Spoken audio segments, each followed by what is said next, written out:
Desejo do meu coração também é trazer uma reflexão que nos fará entender os dias que vivemos. Qual é o contexto da igreja? Qual é o contexto do evangelho? Qual é o contexto da vida com Jesus ou em Jesus? O que nós vimos verdadeiramente quando olhamos para Cristo? O que foi que você conseguiu ver quando você olhou para Jesus? Quando você olha para Jesus, quem você vê? É verdade que o pastor falou que a oração não é suficiente, nem minha, nem de ninguém, se não tivermos uma vida.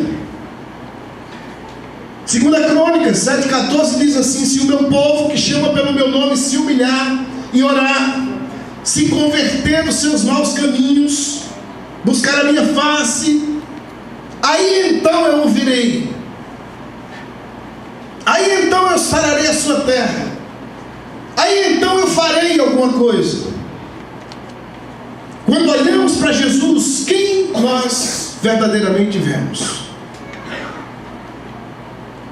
Mateus capítulo 16, a partir do verso 13. Mateus capítulo 16, a partir do verso 13. Diz assim a palavra de Deus: Jesus perguntou aos discípulos: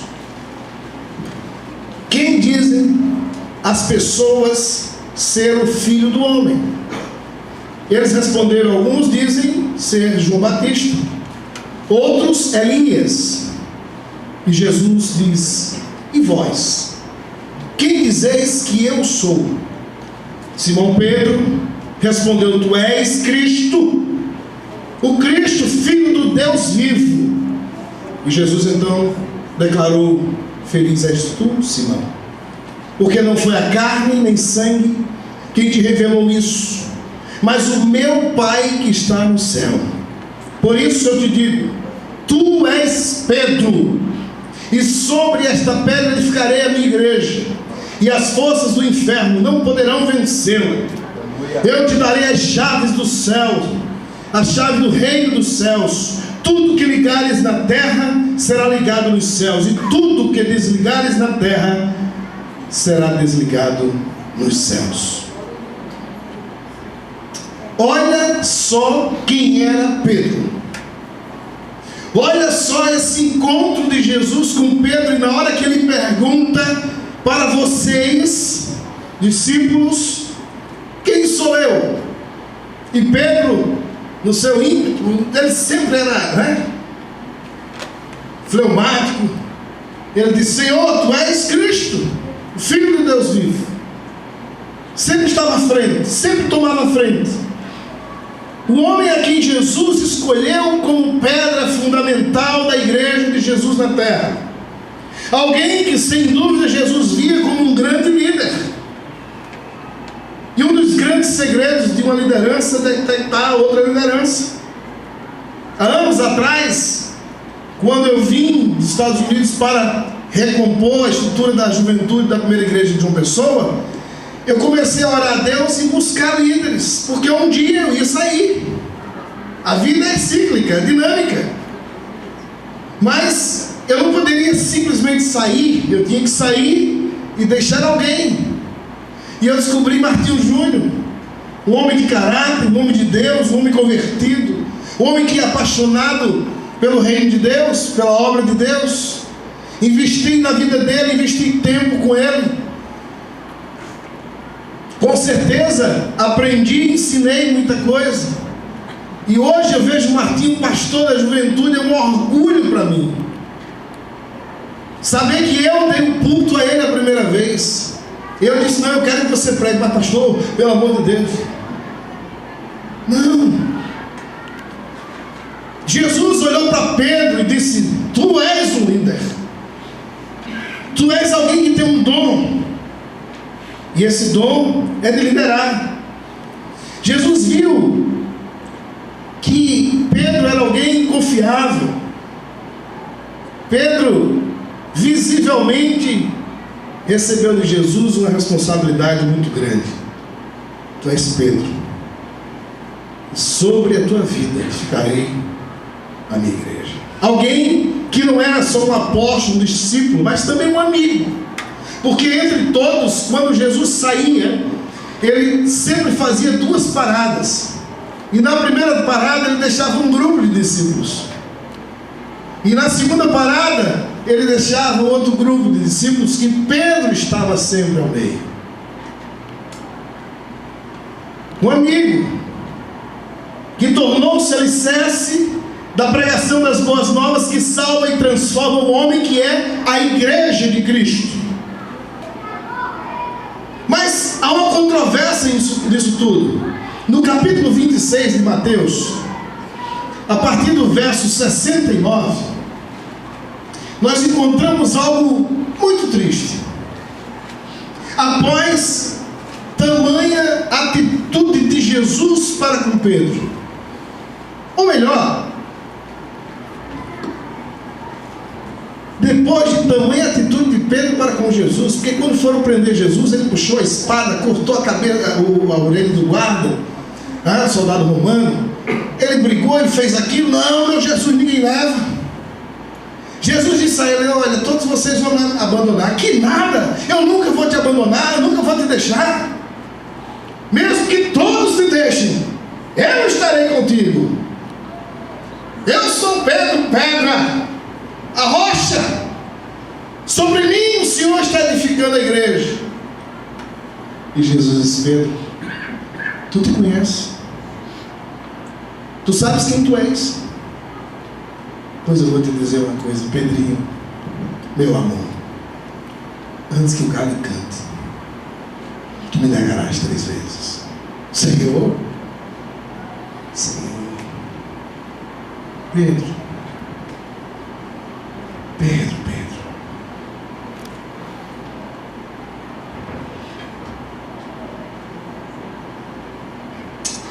o texto diz que prenderam Jesus e foram seguindo, e diz assim: ora, Pedro estava sentado fora do pátio, aproximou-se dele uma criada e disse: tu estavas com ele?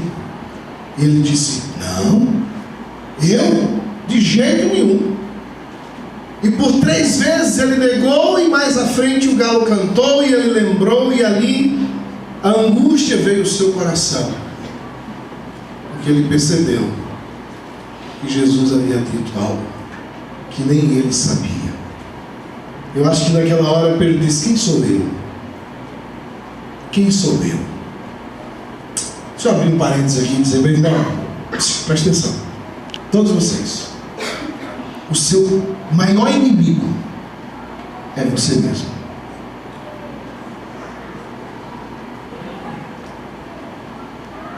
Não é o diabo, porque a Bíblia diz: resisti ao diabo e ele fugirá de vós. Não é o diabo. Dizem que o diabo estava chorando no cantinho e alguém perguntou: o que é que você tem? Esse porque tudo sou eu, tudo sou eu. Não, eu dou brecha, eu dou espaço, eu dou motivo. E a Bíblia diz que ele anda como um leão faminto, buscando a quem devorar. Não é o diabo, eu sou o meu maior inimigo.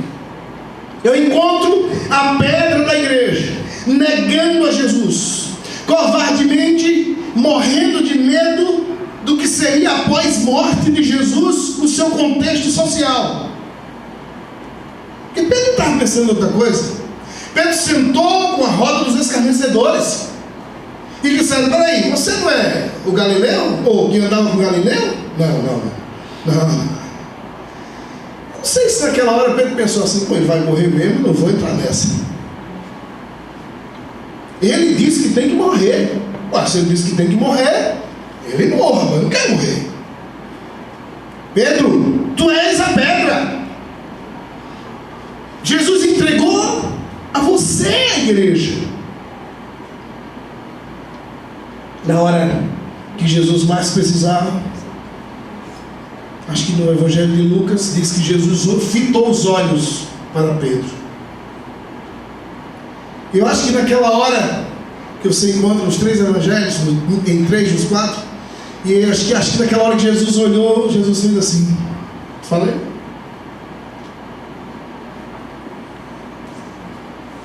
Eu encontro um Pedro que na hora que mais precisava de ser quem ele era, constituído por Jesus, eu encontro um mentiroso, descarado, que ao lado de Jesus disse que nunca o negaria, nunca o deixaria. E horas após, estava negando Jesus. Eu encontro um Pedro fugindo da própria verdade, traindo a Jesus sem nenhuma diferença de Judas.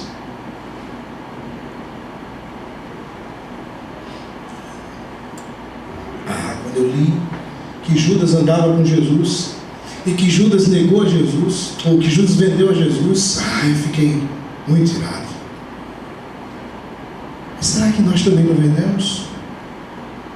Quando eu li que Pedro foi chamado para ser a pedra da igreja, o fundamento da igreja, e negou a Jesus, eu me pergunto, será que eu também não nego?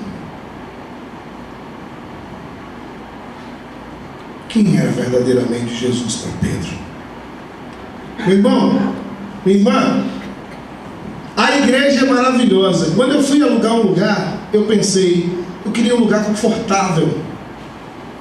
Essas cadeiras são boas, sim ou não? Eu queria um lugar com ar-condicionado. Eu até brinco, digo assim, eu liguei para o governador e mandei ele fazer uma reforma aqui no centro turístico.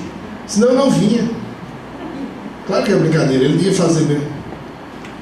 Não coincidentemente, eu digo que foi providencialmente, pintou tudo, tirou essas barracas, fez jardim. Eu disse, muito bem, governador, muito obrigado, agora eu vou.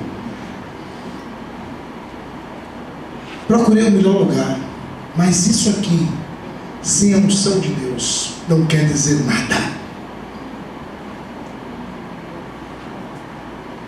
Tem muitas palestras melhores que a minha.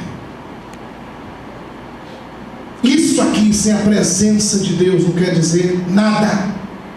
E acima de tudo, isso aqui, sem a transformação que esta palavra deve fazer, não quer dizer nada. Vir aqui é muito bom. Talvez seja um dos grandes programas do domingo e a igreja. Ali nós descarregamos todas as nossas culpas. Nós saímos quase que perdoados, no sentido leve. Nos deixamos ali todo o fardo. Porque ele promete trocar o fardo pesado pelo fardo dele que é leve. Mas a minha pergunta é, quem é verdadeiramente Jesus para mim? O que é que isso aqui representa? Se Jesus não estiver em primeiro lugar. Aleluia.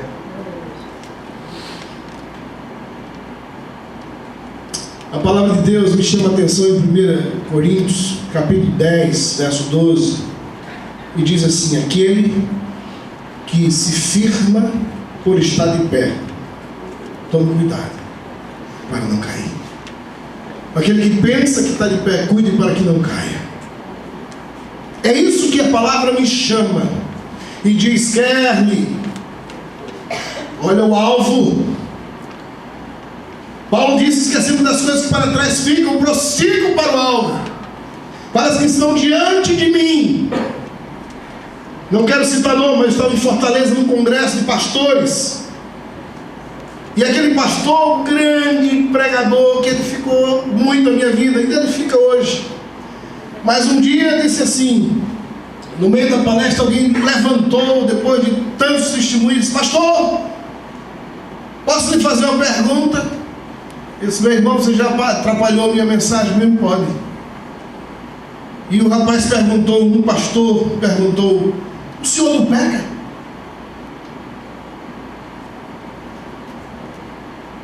Porque na oratória, na pregação, na reflexão, ele sempre dizia, vocês,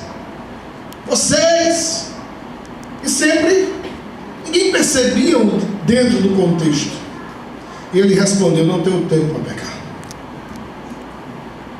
2 anos depois, infelizmente, eu acabei de falar, o diabo está assim. 2 anos depois, esse grande líder espiritual do Brasil caiu. Aquele que pensa que está de pé, cuide para que não caia. Não perca o foco. Não perca o foco. Judas era amigo de Jesus, era discípulo de Jesus, andava com Jesus e trocou Jesus por 30 moedas.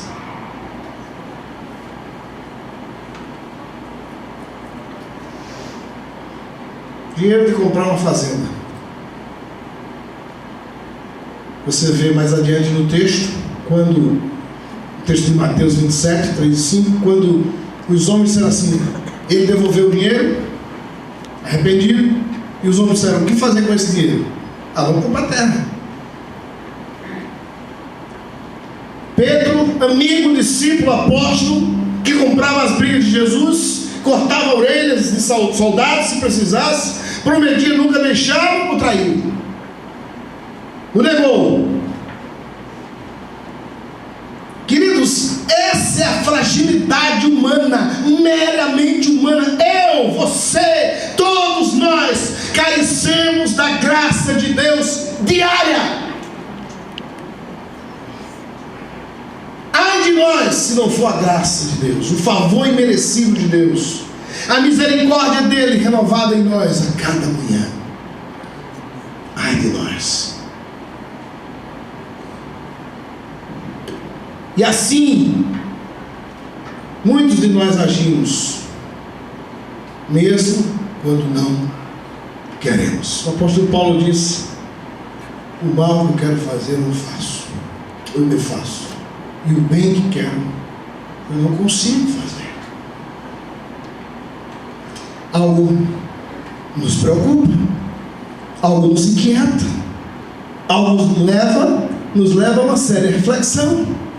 O que falta para a multidão se manter firme em Jesus? Porque trocamos Jesus por tão pouco. Olha, quantas vezes eu, como pastor de jovem, recebi alguém no meu gabinete, pastor, ore para Jesus mandar um namorado. Vamos orar, minha irmã, para Jesus desencalhar, vamos lá. E eu orava, e Jesus mandava, e desaparecia da igreja. Jesus não para de orar. Porque eu oro, Jesus manda. Ou uma namorada ou um namorado. Abandona Jesus. Por tão pouco. Depois bate na porta do gabinete. Pastor! Pastor! Que isso, minha filha? Estou grávida. E ele? Foi embora. Disse que não é dele. Ai, como abandonamos Jesus por tão pouco. Um jovem chegou na igreja e me chamou. Pastor, vamos lá fora. Vamos? Olha aqui, a bênção. Um carro lindo, 0 quilômetro. Glória a Deus. Deus que me deu. E na hora que ele disse aquilo, o Espírito Santo me inquietou. Disse, eu tenho uma palavra para você. Cuidado para o diabo não roubar. Como assim, pastor? Cuidado para a bênção não virar maldição. Quantos creem que você tem é Deus que lhe dá? Diga amém. Amém. Mas cuidado. Porque o que você tem pode se transformar em maldição. Cuidado. Eu conheço várias histórias, passaria a noite aqui contando para vocês, mas não vou passar. Eu não tinha nada, Jesus deu, hoje nem a igreja eu estou mais. Não tenho tempo. Um grupo da minha igreja nos Estados Unidos, Deus abençoou tanto que eles compraram uma ilha. Se juntou, era pequeno grupo. Aí se juntou esse pequeno grupo e compraram uma ilha. Simplesmente não ia mais no domingo na igreja. Por quê? Porque iam andar de lanche e ia para a ilha. Fazer o que na igreja? Jesus já deu a ilha. Aí o bicho da América veio e tomou tudo, até a ilha. A maioria está pobre. Muitos deles perderam até a casa.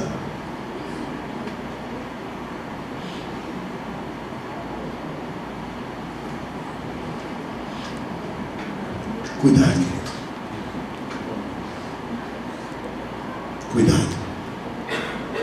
Porque tantos têm abandonado Jesus.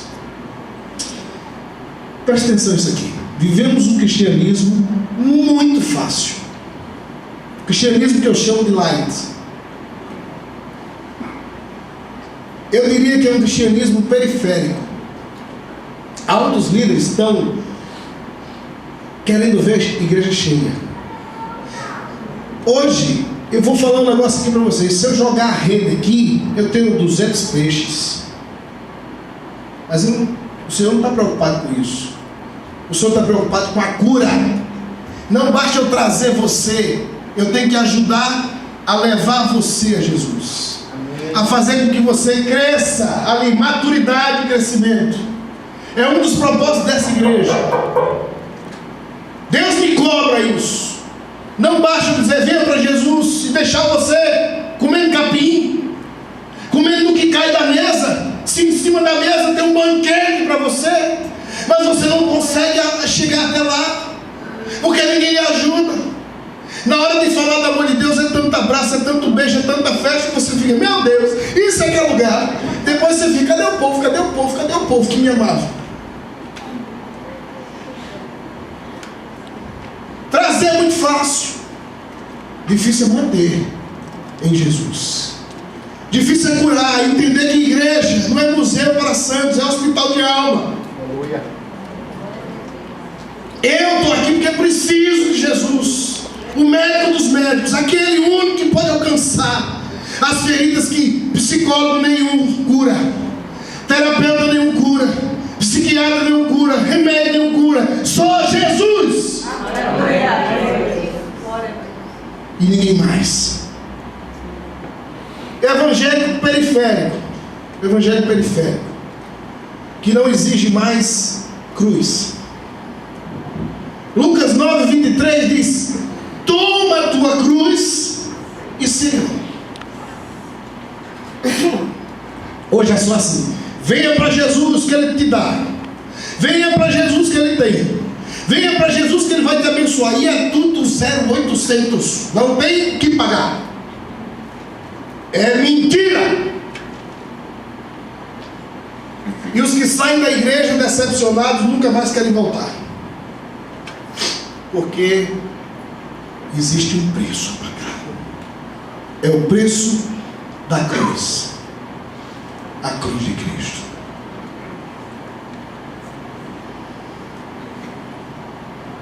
Algumas igrejas são tão engraçadas, queridos. Eu já vi tanta coisa nesses 15 anos de pastor e nesses 24 anos de igreja. Eu vi igreja que tirou o dízimo de 10%, botou para 8% e divide em 10 vezes no cartão. Talvez isso seja acessível para você. Como 8%? Vou para lá. Com que autorização, meu irmão? Se dízimo quer dizer 10ª parte daquilo que Deus me abençoa. Não, porque a igreja concorrente botou aqui do lado. E aí temos que fazer um acordo. Pode ser também um hipercard, não tem problema. Mas se tiver ticket de refeição, vale transporte, relógio, óculos, o que tiver, traga. Porque no reino de Deus entra tudo, só não entra você. Igreja que se dizem literalmente donas do evangelho da salvação e briga pela patente, pelas suas marcas. Se botar minha marca, eu lhe processo. Poxa. Eu às vezes tento imaginar Deus de cima dizendo assim: olha a placa da orla como ficou bonita, Yuri, parabéns. Eu quero dizer, Yuri, que Jesus não olha essa placa. Ele olha o teu coração. Aleluia. Ficou lindo, Yuri. Lindo a marca da obra. Ficou ou não ficou, gente? Ficou. Essa aqui pra gente. No reino espiritual, isso aqui não quer dizer nada. Deus, quando olha, diz assim: olha, muito, olha que placa linda. Igreja Mundial das Borboletas. Igreja do Cuspe de Jesus. Que coisa maravilhosa. Deus não vê nada disso, meu irmão. Deus vê o teu coração. Esses são os chamados representantes oficiais do reino de Deus, em detrimento dos demais. Você nem pode dizer que é irmão, porque os seus usos e costumes são diferentes. Diga que é primo. E se for batista, nem primo é, terceiro grau.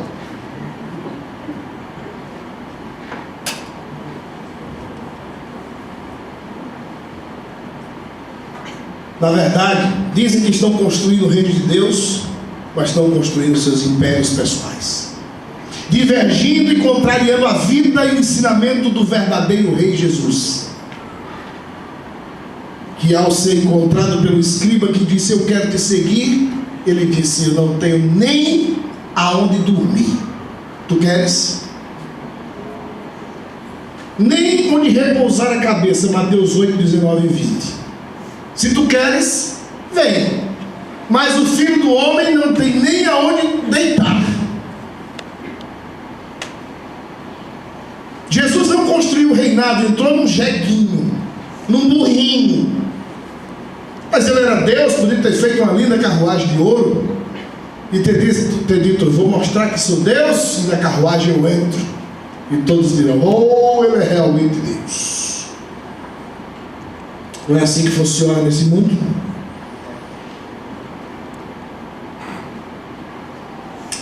Jesus falou àquele escriba que havia um preço a pagar. Tu queres? Há um preço. Queridos, eu confesso que eu me impressiono com a proporção mercadológica que chegou ao reino de Deus. E agora tem uma coisa muito interessante, que muita gente diz assim: olha que bênção, meus irmãos, a Som Livre agora está contratando os artistas evangélicos. A Som Livre é a Rede Globo, nós estamos lá dentro. Aí o diretor da Som Livre diz assim: não, foi porque nós vimos que é um mercado muito bom para ganhar dinheiro. Pastor, mas o senhor acha que não pode, ao estar lá dentro, ser usado? Claro, se quiserem ser, porque às vezes o dinheiro fala mais alto e tem que ficar calado.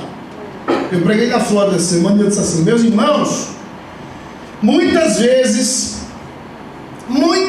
nós nos calamos quando temos que falar, e falamos quando temos que nos calar.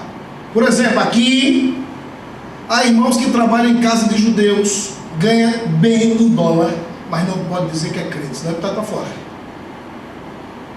O Guarda Mariano morou nos Estados Unidos, sabe como é esse contexto. E alguns outros. Não pode. São judeus não messiânicos, que se você disser que são cristãos evangélicos e creem em Jesus, de bota para fora. Tem que ficar calado. Quanto vale a sua relação com Deus? Quanto de dólar lhe cai lá? Eu disse isso lá agora, quarta-feira.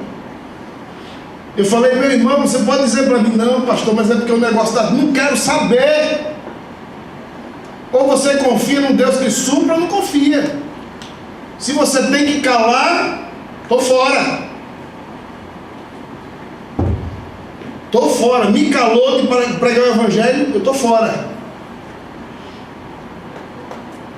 Não tem acordo. Você tem um chamado, e esse chamado é falar do amor de Jesus.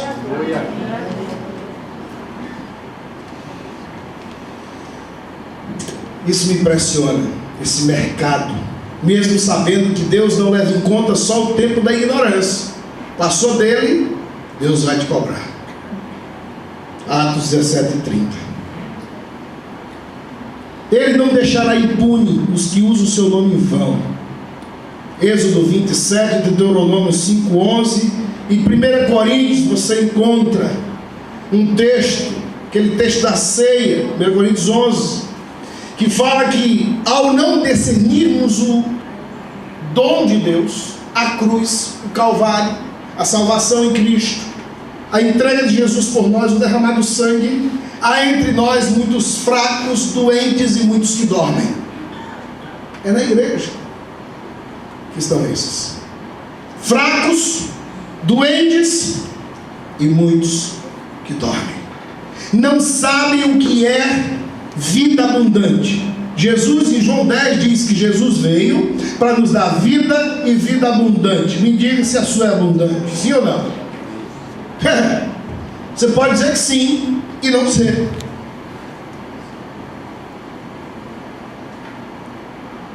É plenitude, meu irmão.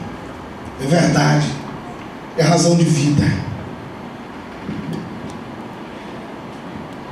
A Bíblia fala que nos últimos tempos virão falsos pastores, mestres, lobos vestidos de ovelha, todos para denegrir e envergonhar o nome do Evangelho do nosso Senhor Jesus Cristo. Mateus 24, 2 Coríntios 11. E vão olhar para Jesus e vão dizer: mestre, olha aqui, nós somos os que pregávamos em teu nome, expulsávamos demônios, falávamos em línguas. Jesus vai dizer: quem? Aparta de mim, eu não os conheço. É a Bíblia que diz, não sou eu. Essa é a realidade dos últimos tempos. Fala dos sinais dos últimos tempos que estamos vivendo hoje em nossa geração. Nunca vivemos tão claramente os sinais dos últimos tempos como os temos vivido agora. Como é delicado, como sabemos que muitas vezes esse contexto está dentro das igrejas chamadas cristãs.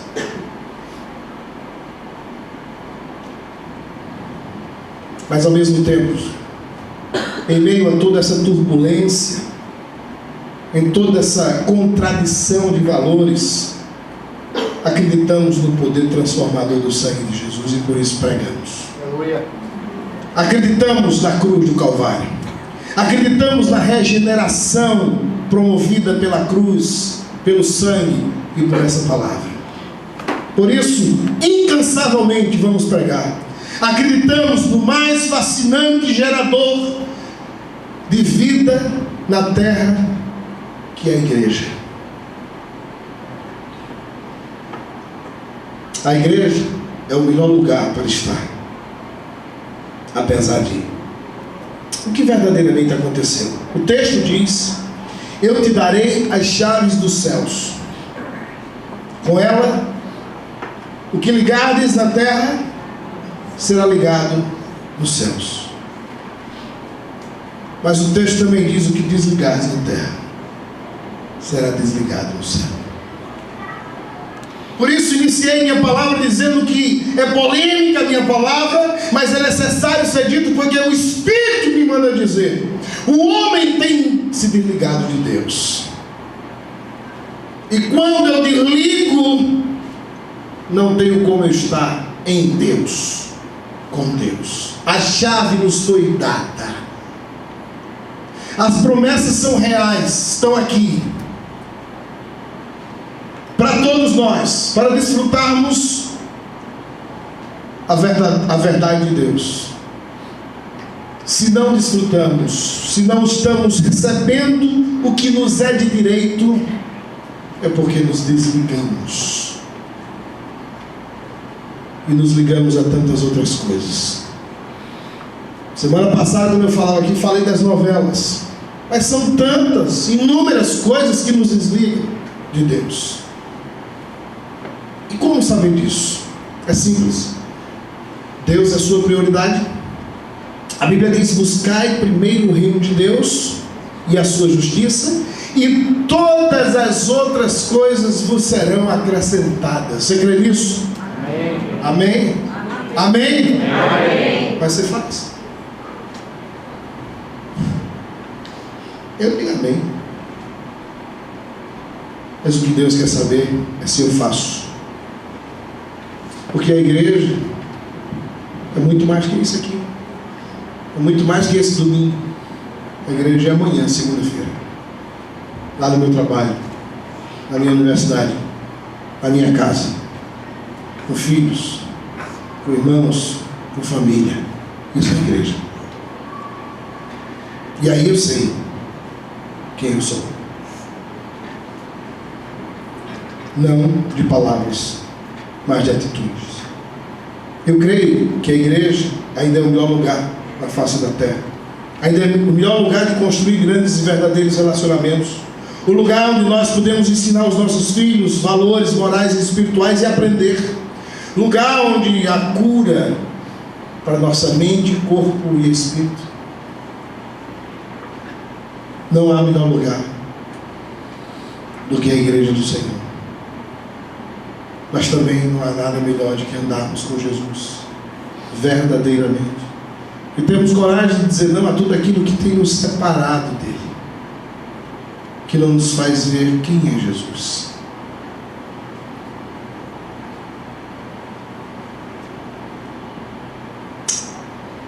Não desistirmos, não trocarmos por nada nem por ninguém, porque Ele é o pão vivo, Ele é o príncipe da paz, Ele é a rocha da salvação, Ele é o socorro bem presente na hora da angústia. Ele é Jesus, o Filho do Deus vivo, que era, que é e que há de vir. Que Ele nos abençoe. Cubra sua cabeça, feche seus olhos.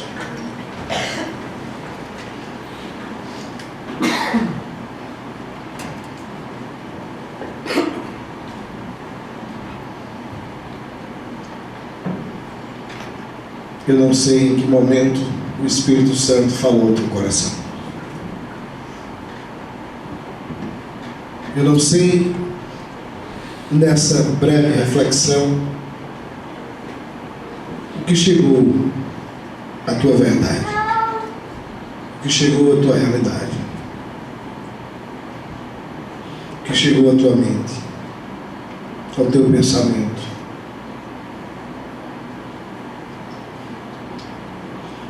Mas eu quero perguntar a você, quem é Jesus para você?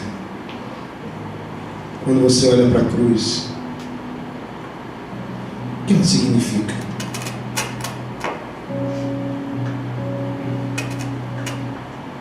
Quando você olha para Jesus, arde uma paixão no seu coração,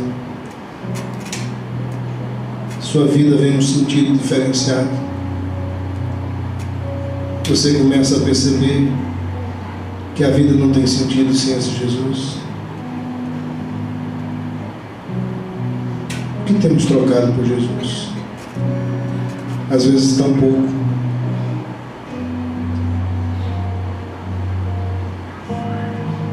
Às vezes algo que não preenche. Mas Ele sim pode preencher a tua vida, o teu ser, curar, e no íntimo do teu ser arrancar tudo que não vem de ti e te tornar nova criatura pelo sangue derramado na cruz. O sangue que purifica, o sangue que restaura, o sangue que redime do pecado, o sangue que é a chave da vida eterna. Você quer hoje renovar a sua aliança com Jesus? Fique em pé onde você estiver. Eu quero orar com você. Não importa se você um dia já fez isso, se hoje você sente que deve renovar com Jesus a sua aliança, em nome de Jesus, fique em pé. Deus está olhando para esse lugar. Deus está olhando para a tua vida. Deus está te revelando a tua verdade. E o sinal para Deus que você quer nessa noite receber dele é você ficar de pé na presença dele. Esqueça quem está ao seu lado, na frente ou atrás. O que importa é você estar com Jesus. É você estar na vontade de Deus. Eu quero ser o primeiro a estar de pé e renovar com o Senhor a minha aliança. Você quer isso? Fique em pé onde você estiver.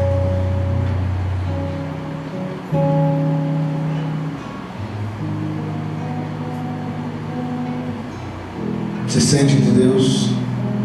Fique em pé.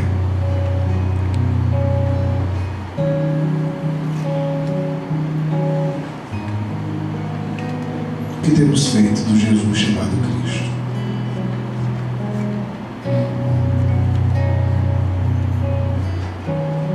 Pai, diante de Ti nós estamos, como igreja do Senhor, para renovar a nossa aliança contigo. Diante de Ti nós estamos e ouvimos hoje um panorama de uma realidade tão dolorosa, chamada de reino. O que tem a ver esse reino com o Teu reino, Senhor? São propostas que muitas vezes estão tão distantes do Senhor. Nos ajuda, Deus. Nos ajuda a receber de Ti a Tua revelação, a caminhar segundo a Tua vontade, que é boa, agradável e perfeita. Ajuda-nos, Senhor, a estar no centro da Tua vontade. Perdoa as nossas transgressões. Nos torna mais limpos diante de Ti. Recebe o nosso coração. Tira de nós o que não vem de Ti. Os que estão de pé, ou mesmo os que estão sentados, ajoelhados, mas quebrantados diante de Ti, como diz a palavra, acha em nós verdadeiros adoradores, que Te adoram em espírito e em verdade. Obrigado, Senhor, por tudo, porque sairemos daqui não como entramos, mas ainda mais conhecedores da Tua vontade para cada um de nós. Em nome de Jesus, amém.